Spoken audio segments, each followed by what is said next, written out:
Selamat siang Bapak Guru hebat. Hari ini saya akan mempresentasikan hasil pekerjaan saya tentang peran serta guru dalam interaksi siswa dan warga sekolah menurut pandangan filosofi dari Ki Hajar Dewantara. Nah, Bapak Ibu Guru hebat, peran guru saya umpamakan sebagai sebuah lingkaran. Lingkaran mempunyai bagiannya masing-masing. Di dalam lingkaran tersebut ada titik pusat, ada diameter, ada apotema, ada juring, dan ada juga temberang. Nah, bagaimana kita bisa mengetahui peran guru ini? Yang pertama, peran guru adalah sebagai titik pusat. Guru sebagai titik pusat atau acuan bagi peserta didik dengan menjadi panutan dan teladan dan memberikan ide-ide kreatif, motivator, dan sebagai pendorong bagi peserta didik. Dan yang paling penting, tugas utama dari seorang guru yaitu mengajar, mendidik, dan memberikan pelayanan yang terbaik bagi perkembangan peserta didik. Yang kedua adalah jari-jari. Nah, kenapa saya umpamakan siswa sebagai jari-jari? Siswa itu beragam dalam kelas kita, dan siswa merupakan objek yang harus kita utamakan. Kita harus selalu terhubung dengan titik pusat. Jika dalam lingkaran terdapat satu jari-jari yang bengkok ataupun satu yang patah, maka lingkaran tersebut tidak akan sempurna. Itu sebabnya hubungan antara guru dan para siswa itu sangat penting. Yang ketiga kita lihat adalah juring. Apa itu juring? Juring menurut saya di sini adalah bagaimana kita mengelompokkan peserta didik di dalam kelas, dan peserta didik itu kita dapat kelompokkan menjadi 4 bagian. Yang pertama yaitu berdasarkan minat dan bakat mereka, yang kedua berdasarkan minat belajar mereka, yang ketiga berdasarkan inteligensi mereka, dan yang keempat berdasarkan prestasi belajar mereka.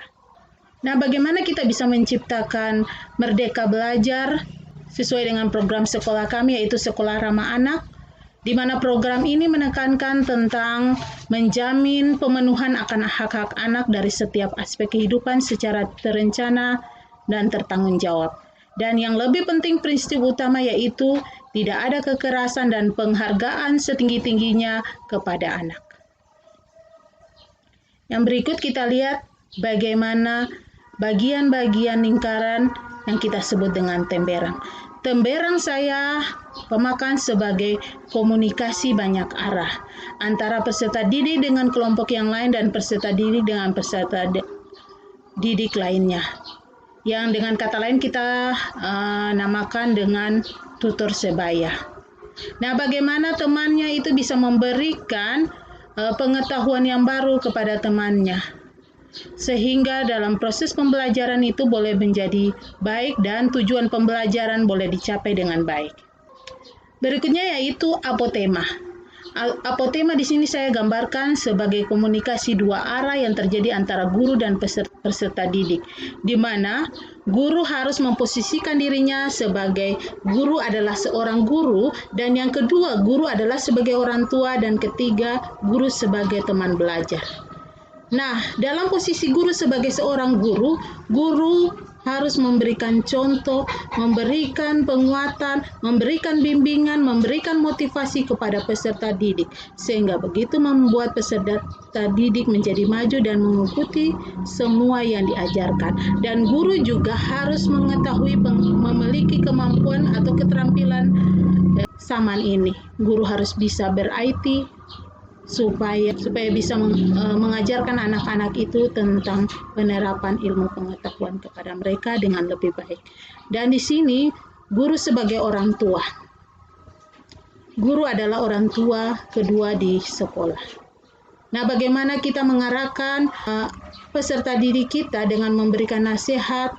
Jika ada peserta didik kita yang menyimpang dari hal-hal yang tidak seharusnya, tugas kita untuk memberikan nasihat, menolong mereka untuk memperbaiki kelakuan mereka supaya mereka menjadi baik. Dan yang ketiga adalah guru sebagai teman belajar. Posisi kita sebagai guru, jangan kita jadikan menjadi penghalang kita untuk anak-anak datang dan belajar dengan kita. Tapi bagaimana kita memposisikan kita sebagai seorang hamba, dengan begitu mereka akan datang kepada kita.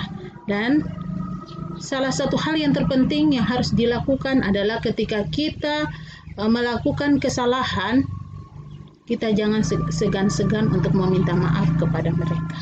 Dengan begitu mereka merasa dihargai. Nah, dari semua kesatuan itu, kita kenal dengan keliling lingkaran. Bagaimana keliling lingkaran itu merupakan interaksi yang terjadi di sekolah peserta didik lainnya. Adanya hubungan yang baik di antara guru dan peserta didik dengan peserta didik, dan sehingga tercipta hubungan yang harmoni antara komunitas sekolah dan menghasilkan mutu pendidikan yang baik, sebagaimana semboyan sekolah ramah anak, anak senang, guru tenang, orang tua bahagia. Demikianlah presentasi saya pada hari ini. Sekian dan terima kasih.